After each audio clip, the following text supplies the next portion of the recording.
Hey friends, welcome to What's Good in Your Neighborhood. I'm Lauren Nicole, and today we've got things to bring you joy in the heart, in the body, in the soul. I'm here with the lovely ladies from Ormao Dance. Thanks for having me out today. I've got Jan Johnson, the executive director and artistic director, all the things director. All the things, many things. And Michelle, our director of development here. Thanks for having me out.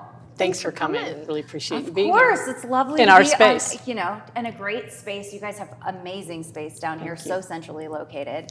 Jan, tell me about Ormao and what do you have going here, but also how you got started. Okay, so 34 years, and we have really just developed ourselves as, I think, an essential part of arts and culture in the Pikes Peak region. We have dance classes, and we have a dance school and classes for everybody. And also that is beginner through professional, but also age 3 through infinity, which is way out there, which includes you. I'm just a baby like you, Jan, so that includes you. It's fine. It's fine. So, yeah, oh my gosh, but you guys have so much more, right? So more than the school, we also have a professional performing modern dance company. We do lots of performances, not only in theaters, but also like unsuspecting spaces. We might show up outside somewhere. We might show up in an abandoned building. We might show up in a construction zone. I'm starting to worry about you, Jan. I'm a little more concerned than I was before. Yeah. But dancing in a construction zone, now that really piques my interest, shall we say. I'm sorry you missed it. Maybe it'll happen again someday. Okay, all right. I'm sure there's a video. There is. Is there a TikTok? What do you guys have? Where can I find you? Instagram and Facebook, of course, all the things. Okay. Yeah. And YouTube, subscribe. All right, subscribe to our YouTube channel. I mean, why not? Yeah. I want to see this go down. Okay, so let's talk about the things that you're doing in the community, because I think you guys are having such an impact. You've been around, you've been working with different members of our community, really trying to reach people through like the movement of the body. Yes. Is what we were talking about. So tell us more. Yeah, so our community engagement programs are actually at my heart. So we offer 3 different programs right now. One is regular classes for people living with Parkinson's, and those are every Tuesday and Friday right here. Anybody can come. How does that help our community with Parkinson's? So people living with Parkinson's and their care partners are welcomed into the studio. We start in a circle. We build a community with them, not only through movement and working together, but also like telling moving stories together, building stories together. And there's lots of data to support that movement for people living with Parkinson's is essential. But what we add is that whole idea of community and being together. They're very accountable to each other. Yeah. This is what we've learned. So well, and there's so much research on how therapeutic dance is too. Like you don't have to be good at it, thank God, right? For myself. But you don't have to be good at it, but that's you a relative term. Fair enough. It's subjective, arbitrary, if you will. It's fine. But just engaging and left and right brain movement and doing those kinds of things can be so healthy, not just for our bodies, but for our mental health as well. Absolutely. And then we also have another program that we're doing at Hillside Community Center. Oh, neat. That's for elders, and it's called Dancing Your Stories. So it is part dance class, part sharing stories about their lives to get to know each other and again build community in a different kind of way. Okay. And they have also learned choreography. So that group also goes out in the community and does performances. So cute. They have performed at the Voices of Grief Symposium. They performed most recently at the Shivers concert over at Packard Hall. They've been in a lot of theaters. That's so great. In the Colorado Springs community. So that's our Dancing Your Stories for Elders. And then the program that we do for high school and middle school students is called Hands Are for Holding. And I'm going to let Michelle talk about that. This is your favorite program, Michelle? This is her favorite program. Jan, you can't say you have a favorite. When you're the founder and you start something, they all have to be They all are my babies. Right? This one could be Michelle's favorite. Yes, that's going to be my favorite. Yes. I love it. Well, and I came to Ormao a couple years ago after just having moved back here and met Jan, and she had told me about the Hands Are for Holding program, that it's, through choreographed dance, and then also some interaction. Tessa interacts with the kids. Also, we talk about boundaries, healthy boundaries, also like behaviors and stuff, especially with technology. And when she told me, I was like, oh, that sounds great. And then I saw it. Yeah. And I think, we all know that art moves us. it just speaks to our heart in a different way. But to see 6th grade students, at first when it starts with the dance, and it gets about a minute or so in, and you can tell they're like, What are we doing? What's happening? and then there's something that happens that snaps them all into attention, because they all know there's a sound that happens that they all can relate to. And it's fascinating to see them like snap up, and then they're engaged. And the program itself there's 4 separate dances, a few minutes long each, and then interaction with Tessa in between, and they are engaged the whole time.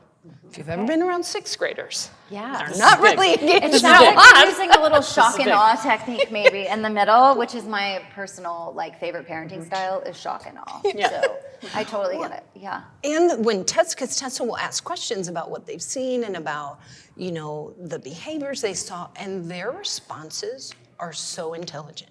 Yeah. They're actually very emotionally intelligent. I think when given the opportunity to be in an environment that's artistic, so they're not talked to, they're allowed to observe and take it in personally.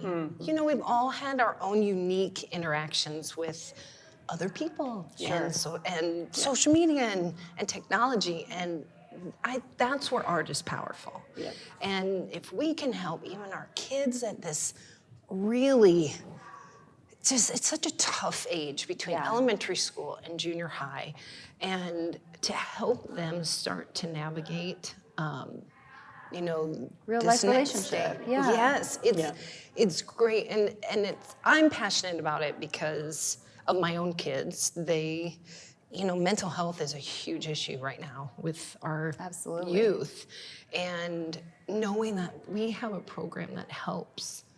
Well, it's an upstream solution Yes. to our For sure. mental health issues that For sure. and to be impacting our youth this way is incredible. Yeah. Oh my gosh, Jan, you guys are doing so many different things. I feel like Yes. after 34 years, you're really invested in the community and sure. it shows.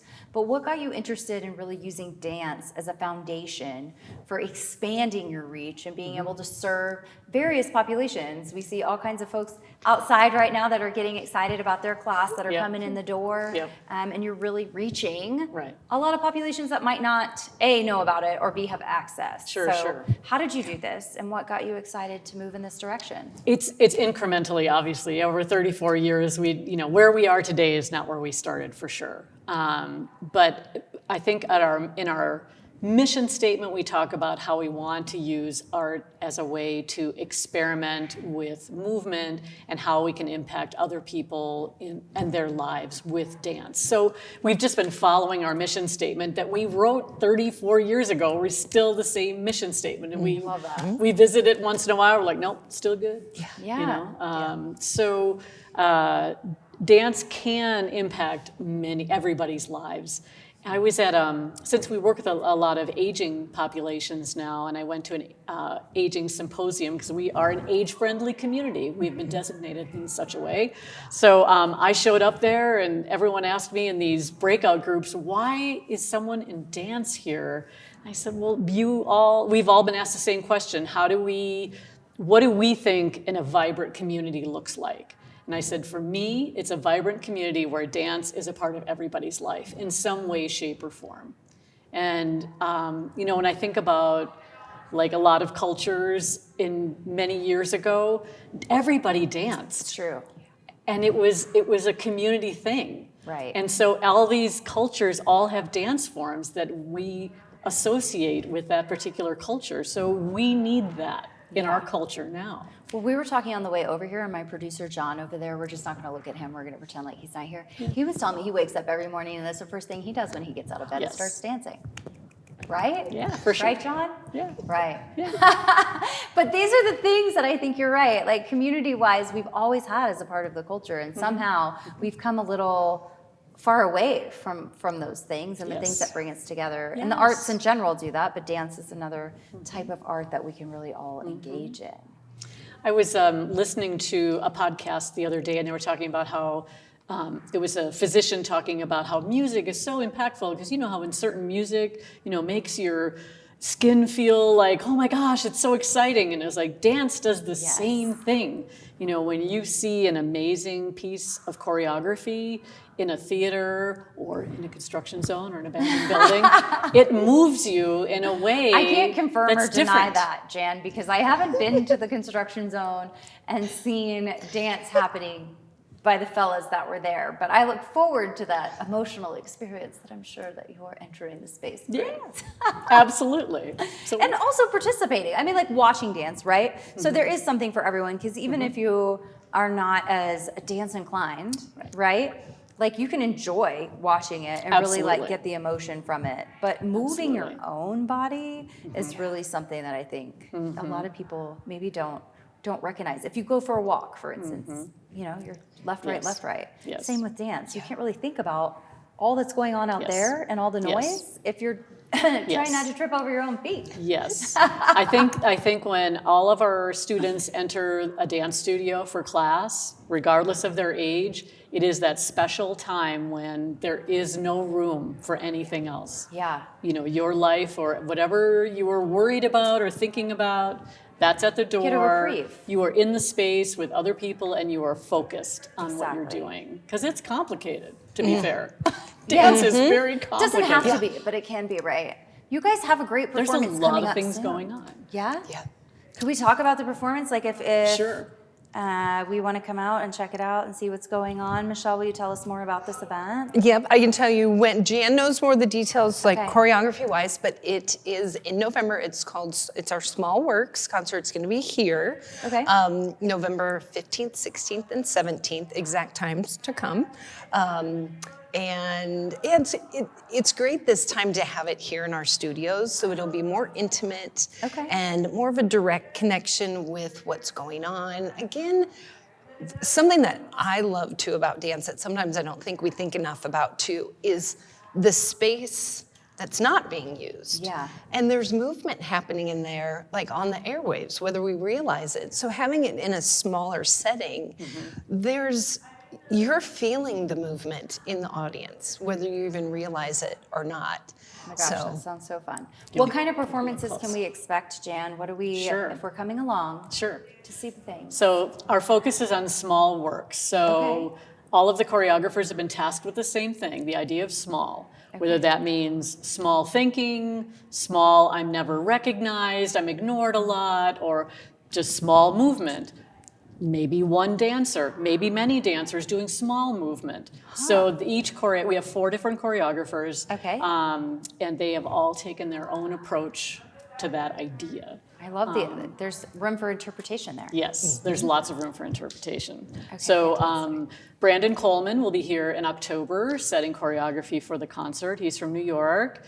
And he is, for example, setting a love seat with many dancers on one love seat. And that's all I'm going to say about that. He's Many setting a dancers scene. on one love seat. You know, the way she's setting it up is I'm kind of wondering if there's going to be a clown car that rolls in and it's very Yeah. small, but like people all just keep coming. You know, Yeah. Or like the nesting dolls where we get from like something very big to very small. I can play in this. One space. This is fun. dancer will do like just one small space. You know, Uh-huh. like they get a very narrow space to work in. So fun. Okay. We're also working on having our entryways, our hallway is having an art gallery there with small works available for sale. Cool. Small art, so physical, visual art. And then we've also engaged a sound person. She formerly was a professor at UCCS, but she is very involved in something called deep listening. So she creates small sounds that require a lot of focus and interest. It sounds like it's going And- to be a really engaging performance. I'm not Leaning necessarily into small. coming to just watch somebody do their thing, but really to be participatory in that as well. Yeah, Super cool. for What a sure. great idea. For sure. Okay, well, where do we get more information about this event in the studio in general? Let's make sure everybody has that info too. Sure. Yes, our website is ormaodance.org. That's ormaodance.org. Okay, fantastic. Yeah. Tickets will be on sale at some point, I Yes. assume, for this Yes. event. Yes. Yep. So check back. Make Yes. sure you're checking in. For sure. All right. Is there anything else we need to know before you ladies show me a little something? We're going to dance together. That's going to be my favorite part of this whole experience. You know that. Oh my gosh. All right, you guys. I don't know what's about to happen. They're making me take my shoes off. It's going to be a whole thing. Yes. But We're all all going right, to take our shoes let's off. give it a try, shall we? Yes. Yes. Okay. Let's do it. Here we are back in the studio, shoes off, ready to go. Jan, we don't know what you have for us, but we are willing participants in whatever chaos is about to ensue. Please Excellent. teach us to dance. This is methodology. We're just going to have some fun together, and I just want you to know that dance is for everyone. So we're going to build a dance together, Okay. unscripted. We don't know what's going to happen, but I'm going to ask each of you to give me a little something that is your groove, and then we're going to put it all together into a little dance. You have to so, start. I will start because Oh, it's okay, always okay, super okay, okay. scary for people. So I will start. This is my groove. This is quite the groove. So Jan. you can just do that with me, yeah? This is my groove. Perfect. Okay. And we can turn that. Okay. We can do lots of, we can go down with that. We can go up with that, I know yeah? that I Okay, can great. Go down and get back up. That We might could- be all right. asking a bit. What is your groove, Michelle? Ooh, it's Wow, big. this is big movement. Woo, it's big movement. It doesn't have to be, just to be clear. And that can be different levels. Woo, it could be small. We're doing a small work Small show. movement, yeah. Great. So what is Okay. your groove? Oh my gosh, here we go. The pressure is on. Okay. I like shoulders. Shoulders. Yeah, we can do lots of things with shoulders. They could go down, they could go up, they could go forward and back. They could roll, right? Okay. Okay, so we're gonna start with my groove to put the dance Okay. together. So what was my groove? Yours was a little like, you know, the noodles outside. I'm gonna that they go blow in around the you. wind? Yeah. See, we can go around each other with that Okay. groove. And then we're gonna move into Michelle's, like the wind. Woo! And then the wind gets super small. And then we're gonna go into your groove. We're gonna roll it back up. Roll it back up. We're till gonna we roll get it back up. We're gonna shoulder it. Yes. Dancing. We're doing it. Thank you so much. We're doing it. Oh my gosh, you guys. See, we found a groove together. We shared, we made a dance. We shared, we made a dance. We share, we make a dance. Mm-hmm. Ormao is here to teach you how to do it, to make sure that you're plugged in, engaging with your body, Absolutely. engaging with the space, the people Yes. around you. Thanks Yes. so much, ladies, for being a part of Thank you. this. Thank you for jumping in. That's all Appreciate we have time it. for this time, you guys. But check out next time when we get back to what's good in your neighborhood. Thanks so much for joining.